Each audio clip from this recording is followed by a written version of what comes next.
வணக்கம். நான் உங்கள் Varun Srivardhan. Welcome to my channel Janathanam simplified. இந்த வார கடைசியில் நான் உங்களை சந்திப்பதில் மகிழ்ச்சி அடைகின்றேன். போன வாரம் நம்ம பார்த்த கோவில் எதுனா வைரவன்பட்டி கோவில், நகரத்தார் கோவில்கள்ல ஒரு கோவில் பார்த்தோம். இந்த வாரம் நம்ம பார்க்க போற கோவில் அவர் நகரத்தார்களுடைய இரண்டாவது கோவில். அதாவது நாங்க 9 கோவில்கள்ல இரண்டாவதாக பார்க்கக்கூடிய கோவில் இது. சரியா? இதன் பேர் மாத்தூர் கோவில்னு பேரு. இந்த கோவில் கொங்கண சித்தருங்கிற 18 சித்தர்களுடைய தொடர்புடைய கோவிலுங்க. அதாவது இங்க இருக்கிற சிவனுக்கு பேர் 500 ஈஸ்வரர். அம்மன் பேர் சௌந்தரநாயகி அம்மன். ஓகே, பெரியநாயகி அம்மன். பெரியநாயகி அம்மன். இந்த கோவில்ல மிக அழகாக 3 வித சிவனுடைய சிற்பங்கள் உள்ளன. அதாவது எப்படின்னு பாத்தீங்கன்னா, அதாவது யாருன்னா பிக்ஷாடனர், பைரவர், அப்புறம் சரபேஸ்வரர் மூவருடைய சிற்பம் உள்ளன. சிற்பக்கலைக்கு பெயர் போன கோவில் இந்த கோவில், மாத்தூர் கோவில். அது மட்டும் இல்லாம இந்த கோவில்ல மிக ஒரு அரிய வகை மகிழ மரம் இருக்கு. அதாவது மகிழ மரம்னு இருக்கிறது தலவிருட்சம். கோவிலுக்கு புதுசா தலவிருட்சம்ன்றது கிடையாது. மகிழ மரம் தான் ஆதி காலத்துல இருந்த தலவிருட்சம். அதாவது இந்த மகிழ மரத்துக்கு என்ன சிறப்புனா, பூக்காது, வாசனை ஈராது, அதனுடைய காய்கள் காய்க்காது, அந்த மாதிரி ஒரு மகிழ மரம்.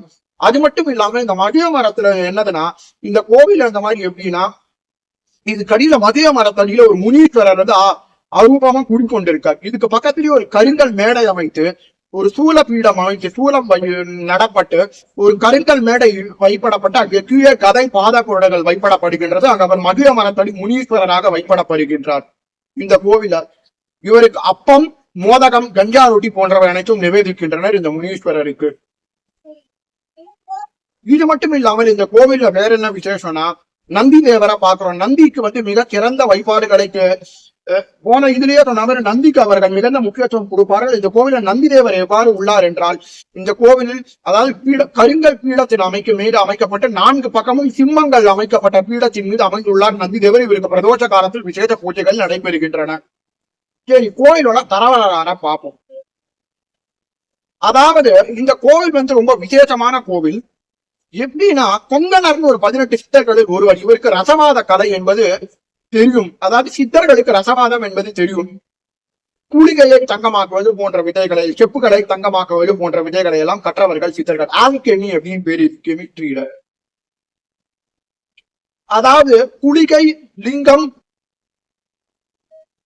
பாதரசம் போன்றவற்றை கொண்டு இரும்பை தங்கமாக்கும். அதாவது இதனை கொண்டு இரும்பை தங்கமாக்கும், அதாவது இந்த தங்கத்தை ஆக்கும் கலையை கற்றார்.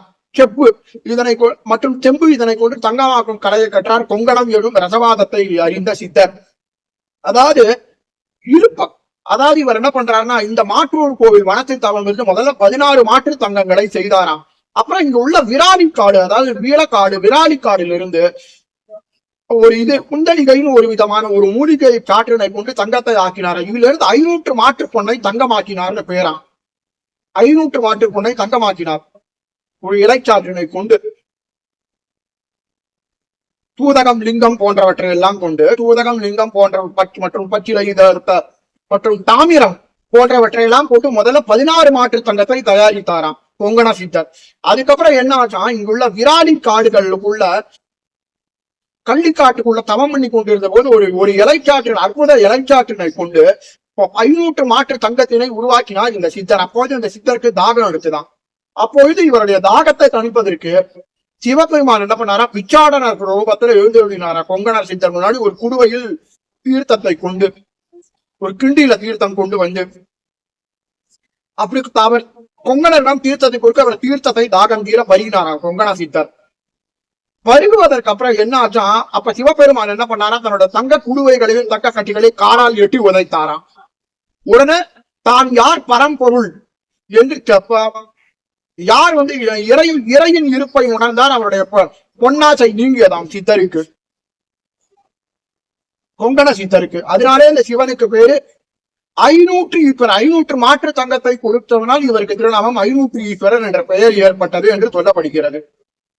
மூலவருடைய இப்ப இந்த கோவிலில் பார்த்தோம் என்றால், நகரத்தார் கோவில்களில் 2வதான பேசப்படும் கோவில். இந்த கோவிலுக்குள்ள நீங்க பாத்தீங்க என்றாலே மிக அழகாக கருங்கல் திருப்பணியினால் செய்யப்பட்ட கோயில். அதாவது எப்படி என்றால், சோழர் காலம், பல்லவர் காலம், நாயக்கர் காலத்திற்கு பிறகு, பாண்டியர் காலம், நாயக்கர் காலத்திற்கு பிறகு மிக அதிகமாக பேசப்படக்கூடிய கருங்கல் திருப்பணிகளை கொண்ட கோவில் நாம் நகரத்தார் திருக்கோவில்கள் என்று சொல்லப்படுகின்றது.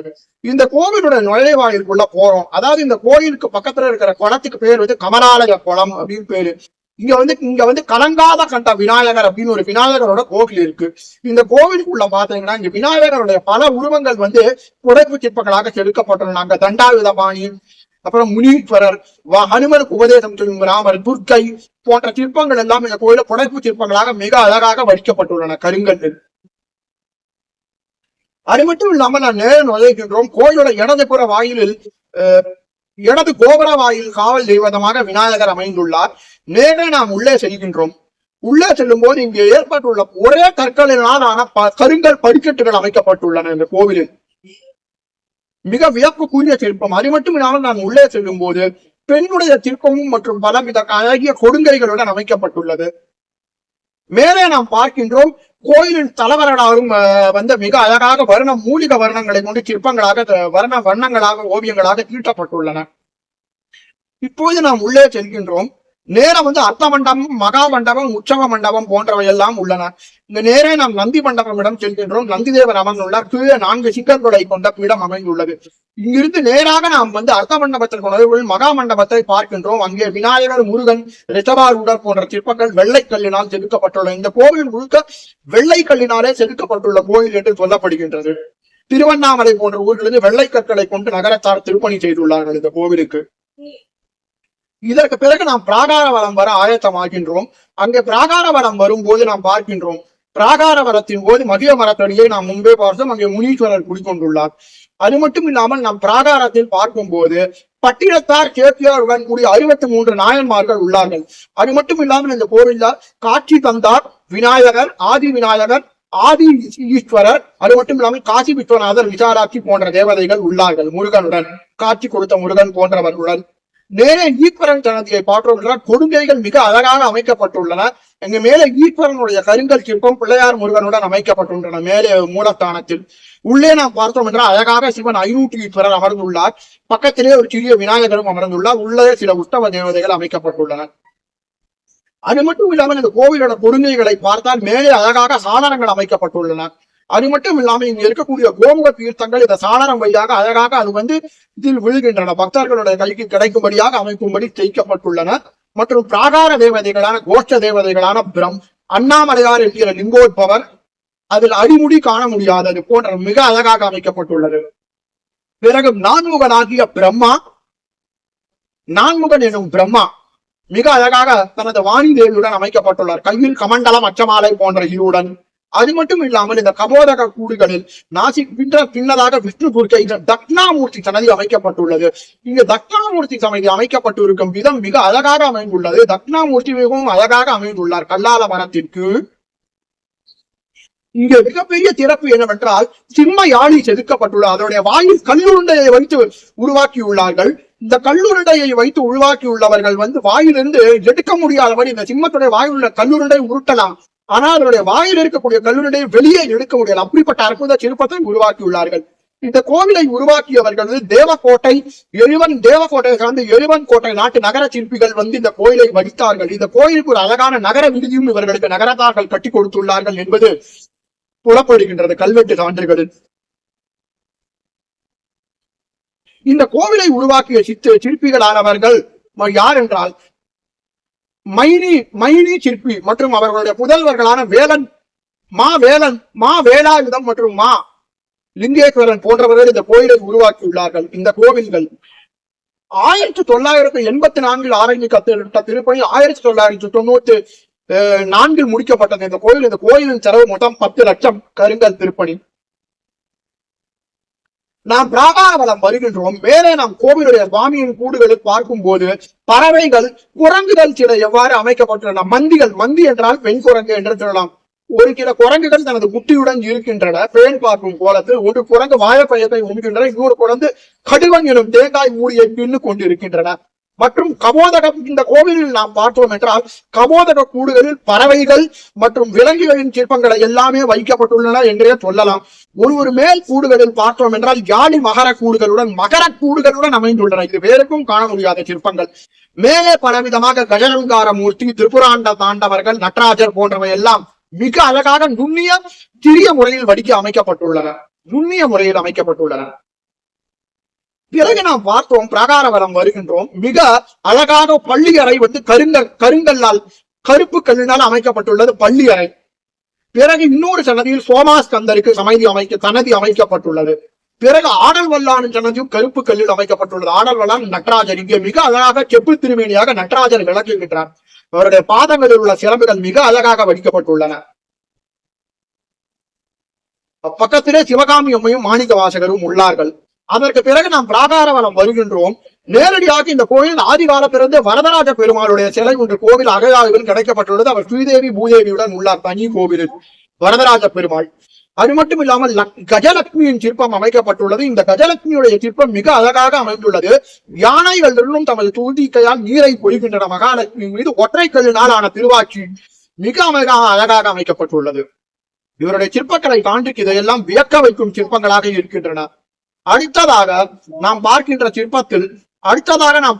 சிற்பத்தில் என்ன இருக்கின்றது என்றால், பின்னாடி பிராகாரவரம் வந்து கொண்டே இருக்கின்றோம். நாம் பிச்சாடனருடைய சிற்பம் மிக தத்ரூபமாக வரைக்கப்பட்டது. கோயில் தலவரலாறுக்கு ஏற்பபடி, அதாவது கையில் ஒரு பையில் உடுக்கை மேலே வந்து சூடம் வைத்துக் கொண்டு இருக்கு. இந்த கையால் மானை அணைத்துக் கொண்டு இந்த கையில் இதற்கு அழகாக வைத்துக் கொண்டுள்ளார். கையில் கபாலம் உள்ளது. இவர் கையில் தீர்த்த கிண்டி நாகரத்னோபீடத்தை அணிந்து கொண்டு கையில் கபால மாலை போன்றவற்றெல்லாம் அணிந்து கொண்டு மிக தத்துவமாக பிச்சாடனருடைய சிற்பம் அமைந்துள்ளது. பிறகு நாம் பிராகாரத்தில் கோஷ்ட தேவதைகளை பார்த்துக் கொண்டே வருகின்றோம். கோஷ்ட தேவதைகளில் விநாயகர் மிக அழகாக நின்ற கோலத்தில் உள்ளார். அவருக்கு திருநாமம் ரத்ன விநாயகர் என்று அழைக்கப்படுகின்றது. ஒரு தேவதையின் கொடுகைகள் மிக அழகாக அமைக்கப்பட்டுள்ளன. பிறகாக நாம் பார்த்துக் கொண்டே வருகின்றோம். பின்னாடி ஒரு சன்னதியில் ஞான சரஸ்வதி எனும் சரஸ்வதி தேவி அமைந்துள்ளால். ஒரு கையில் தாமரை, வெண் தாமரை, இன்னொரு கையில் அச்சமாலை, கையில் புத்தகம், இன்னொரு கையில் அச்சமாலை, இன்னொரு கையில் சிறியதாக இப்படி வைத்துக் கொண்டு அபயமுத்திரை வைத்துக் கொண்டு மிக அழகாக அமைந்துள்ளார் ஞான சரஸ்வதி. அதற்கு பிறகு ஆறுமுகருடைய சிற்பம் மிக அழகாக அமைந்துள்ளது. அவருடைய கல்லிலே செய்யப்பட்ட திருவாட்சி மிக அழகாக அமைந்துள்ளது. பக்கத்தில் வள்ளி தேவானையுடன். பிறகு முருகரும் அமைந்துள்ளார். முருகன் வந்து வள்ளி தேவானுடன் நின்ற திருக்கோலத்தில் மிக அழகாக அமைந்துள்ளார். பிறகு நாம் பிராகாரவனம் வந்து கொண்டே இருக்கின்றோம். மிக முக்கியமாக இந்த கோயில் உள்ள பைரவரை நாம் பார்க்கின்றோம். இந்த பைரவர் எவ்வாறு உள்ளார் என்றால், இந்த கோவிலில், அதாவது இருப்பைக்குடி கோயில் பைரவரை போன்றே உள்ளார். இவருக்கும் அவருக்கும் ஒற்றுமையான வித்தியாசம் உள்ளது. அதாவது எப்படி என்றால், முதல் கையில் சூலம், இந்த கையில் அதாவது உடுக்கை வைத்துக் கொண்டுள்ளார். இந்த கையில் அதாவது கையில் நாகபாசம் அமைந்துள்ளது. அதாவது இவர் கையில் சிறியதாக அமைந்துள்ளது. இருப்பைக்குடி கோயில் பெரியதாக அமைந்துள்ளது. அவ்வளவுதான்.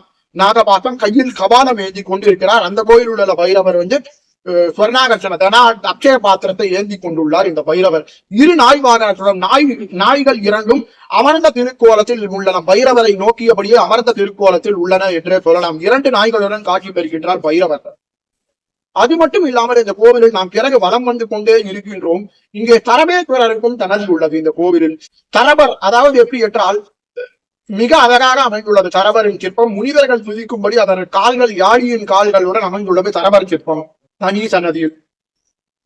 நாம் பிராகார வளங்களை பிறகு அம்மன் சன்னதியிற்கு வருகின்றோம். அம்மன் சன்னதியை நோக்கி அம்மன் பெரியநாயகி அம்மன் மிக அழகாக அமைந்துள்ளால். கையில் நீரோட்பல மலரை ஏந்தி கொண்டு ஒரு கையை தனது இடுப்பின் கீழே இப்படி வைத்துக் கொண்டு மிக அழகாக பத்மபீடத்தின் மீது காட்சி தருகின்றாள் அம்மை, பெரியநாயகி அம்மை. 2 பக்கமும் இச்சாசக்தி, துவாரசக்தி என்ற துவாரபாலகி தேவதைகள் உள்ளார்கள். மேலே அம்மன் சன்னதியில் கஜலட்சுமி விமானம் அமைக்கப்பட்டுள்ளது. 2 புறமும் மற்ற தேவதைகளும் உள்ளார்கள். சுற்றி 9 பெண்கள் உள்ளனர். இவர்களை சப்த மாதர்கள் என்ற கோலத்திலே அமைந்துள்ளார்கள். பிராமி, வைஷ்ணவி, மாகேஸ்வரி போன்ற இதில் கொடுங்கைகளை சுற்றி மிக அழகாக அமைக்கப்பட்டுள்ளனர். மற்றும் நாம் கோவிலில் பிராகார வரங்களை நாம் பார்த்துக் கொண்டே வரும்போது தூணில் பல புடைப்பு சிற்பங்கள், கண்ணப்ப நாயனார், இரண்யனை வதம் செய்யும் நரசிம்மர், அனுமனுக்கு உபதேசம் செய்யும் ராமர் போன்ற பல புடைப்பு சிற்பங்கள் மிக நுணுக்கமாக நுண்ணிய முறையில் வளைக்கப்பட்டுள்ளன என்றே சொல்லலாம். அவ்வளவு வியக்கத்தக்க வகையில் உள்ளன. அது மட்டும் இல்லாமல் இந்த கோயிலில் சுதந்திர போராட்ட வீரர்களின் சிறு சிறு புடைப்பு சிற்பங்கள், காந்தியடிகள், ஜவஹர்லால் நேரு போன்றவர்களுடைய சிற்பங்கள் அமைக்கப்பட்டுள்ளன. நகரத்தாருடைய தேசப்பற்றினையும் காட்டுகின்றன என்றே சொல்லலாம். ஆக இந்த கோயிலுடைய குளத்துக்கு பேர் கமலாலயம் என்ற பெயர். அது மட்டும் இல்லாமல் இந்த கோயிலுக்கு பக்கத்தில் ஒரு நகரத்தால் கோயிலுக்கும் ஒரு அம்மன் தேவதை, காளி தேவதையாக அமைந்துள்ளார். எவ்வாறு ஆறாவயலில் தேவக்கோட்டை நகர சிவன் கோயிலுக்கு வீரமாகாளி அம்மன் மிக முக்கிய கிராம காவல் நிலையமாக அமைந்துள்ளது. இந்த கோயிலில் வந்து ஒரு மாரியம்மன் கோயில் வந்து மிக அழகாக அமைந்துள்ளது. இந்த அம்மனுடைய சிற்பம் மிக வியக்கத்தக்க வகையில் உள்ளது. கையில் உடுக்கை கபாலம் மற்றும் அசுரனின் தலையை மிதித்துக் கொண்டிருக்கும் கோலம் உள்ளது. ஆக இந்த ஒரு முறையாவது இந்த ஐயக்கூடி செல்லும் சிவகங்கையிலிருந்து ஐயக்கூடி செல்லும் வழியில் உள்ள இருப்பைக்குடிக்கு அடுத்த ஊர் தான் மாட்டூர் என்று அழைக்கப்படுகின்றது. இந்த மாட்டூர் கோவிலுக்கு ஒரு தடவையாக சென்று நீங்கள் வழிபட்டு வாருங்கள். மற்றும் இந்த கோயில் மிக விசேஷமாக சில உற்சவ சிற்பங்களும் அமைந்துள்ளன. இறைவன் சோமாஸ்கந்தர், நடராஜர், இறைவன் உற்சவர் அம்பிகையுடன் சேர்ந்த இறைவன் உற்சவர், வெள்ளி ரிச்சவ வாகனம் மற்றும் விநாயகர், முருகர், அக்ரதேவர், நடராஜர், சோமாஸ்கந்தர், முருகர், பைரவர் போன்றவருடைய மிக அழகிய சிற்பங்கள் அமைந்துள்ளன. மற்றும் இந்த கோவிலில் தான் அதிகார நந்தியிற்கு சிற்பம் அமைந்துள்ளது வெண்கலத்தில். மற்றும் இந்த கோயிலில் நந்தி கல்யாணம் மிக விமரிசையாக நடைபெறும். அதாவது நந்தி கல்யாணத்தை பார்த்தால் திருமணத்துக்கு முந்தலாம், நந்தி கல்யாணத்துக்கு முந்தி திருமணத்துக்கு பந்தி என்று அழைப்பார்கள். இதனை வழிபட்டால் திருமண வரம் கைகூடும். இந்த பைரவரை தேய்பிறச்சு என்று வழிபடுகிறார்கள். மற்றும் ஐப்பசி மாதம் இந்த கோயிலில் 108 சங்காபிஷேகம் போன்றவை எல்லாம் நடைபெறுகின்றன. சிவனுக்கு கார்த்திகை மாதம் சோமவாரங்களில் இந்த கோயிலில் பைரவருடைய அவதார தினமான அந்த கால பைரவாஷ்டமி மிக விசேஷமாக கொண்டாடப்படுகின்றது. ஆக இந்த சிவன் கோயில் மிக அழகிய கலைநய வைப்பாடுகளுடன் செய்யப்பட்ட நகரத்தார் கோயில் என்று சொல்லலாம். இரண்டாவதாக இருக்கக்கூடிய கோயில். இந்த கோவிலை நீங்கள் ஒரு முறையாவது வாய்வில் தரிசித்துட்டு வர வேண்டும் என்று நான் உங்களிடம் பிரார்த்தித்துக் கொள்கின்றேன். நன்றி, வணக்கம்.